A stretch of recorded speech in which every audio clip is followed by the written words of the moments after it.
Hey there. Today we're diving into the single most important piece of software on literally any device you own. It's the invisible force, the secret boss that's running the whole show every single second you're logged on. Let's get right into it. I mean, seriously, have you ever stopped to think about it? You click an icon and a program just opens. You save a file and poof, it's tucked away in a folder. You hit print and a real physical piece of paper comes out of a machine. So what is the magical force coordinating all of that? Well, I'll tell you, it's not magic. It's the operating system. Okay, so the official textbook definition calls it an intermediary. And you know what? That's the perfect word for it. Think of it like the ultimate translator. It takes your very human requests, like, hey, open that cat video, and turns them into a language that the cold, hard silicon of your computer can actually understand and, do something with. So for our chat today, let's just use a simple analogy. The operating system is the ultimate manager of your computer. It's the boss, the coordinator, the supervisor, all rolled into one. It works tirelessly behind the scenes to make sure everything runs like a well-oiled machine, so you don't have to. So what is this manager's mission exactly? Well, like any good manager, the OS isn't just winging it. It has some very, very specific goals it's trying to hit all day, every day. At the end of the day, its main purpose is actually pretty simple: making the computer useful for you.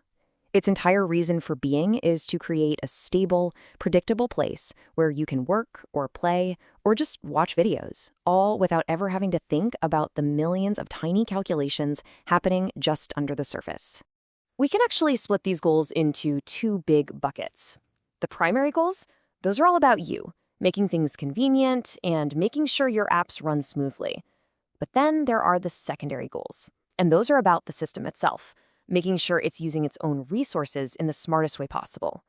It's this constant balancing act between serving you and, well, keeping its own house in order. And believe me, this manager's daily to-do list is absolutely packed. Job number 1, making sure the whole thing is easy to use.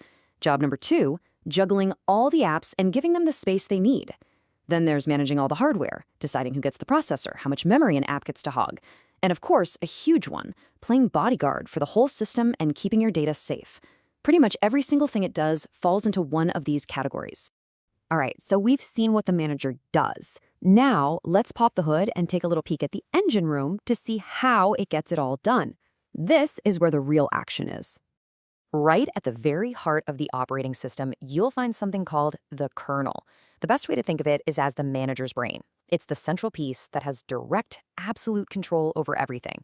It handles all the most critical, low-level tasks you never ever see. So really, there are two main parts you need to know about. There's the shell, which is everything you interact with, your desktop, those icons, your mouse pointer. It's the friendly public face of the OS. But when you click on something, the shell passes that instruction down to the kernel. The kernel is the deep, operational core that actually tells the physical hardware what to do. The shell is for seeing, the kernel is for doing. It's that simple. And the separation is really smart because it means you can have different shells, like a pretty graphical one or a nerdy command line, all running on top of the same powerful kernel. Okay, so how does all this theory, kernels, shells, resource management, how does it translate to the stuff we actually use every day? Well, these ideas aren't just abstract concepts. They are the literal foundation of the biggest names in computing. And of course, you know these heavy hitters. You've got Microsoft's Windows, which is just everywhere in personal computers and gaming.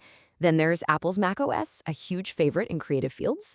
After that, you have Linux. It's this open source powerhouse, which means it's built by a global community, and it basically runs a huge chunk of the internet's servers. And we got to give a shout out to the granddaddy of them all, Unix, which is still a major player for powerful servers and in the world of research. So with all that in mind, how in the world do you pick the right manager for what you need to do? It really boils down to a few key factors you need to think about. First up, and it's a big one, price. How much is this thing going to cost? Some operating systems, like most flavors of Linux, are completely free. Others, like Windows, usually have a price tag, while macOS is basically baked into the price of that shiny Apple hardware. Next up is accessibility, which is just a fancy way of saying how easy is it to use. An OS like macOS is famous for being super user-friendly right out of the box. On the flip side, something like Linux can be more complex, but wow, does it offer incredible power and customization if you're willing to learn it. Now, this one might be the most important factor of all, honestly: compatibility. What software do you absolutely need to run? For instance, if you're a big PC gamer, a lot of the latest and greatest titles are built first and sometimes only for Windows. You've got to pick the OS that actually supports the tools and the toys you rely on. And finally, security. Now, all modern operating systems take this stuff very seriously, but they just have different philosophies. For example, you have Apple's walled garden approach with macOS, which is designed to be super controlled and locked down. Then you have the more open nature of Windows or Linux, which gives you more flexibility but might come with different things to think about security-wise. It's all about choosing the approach you're most comfortable with. So there you have it. The operating system is the unsung hero, the ultimate manager, making all of our digital lives possible.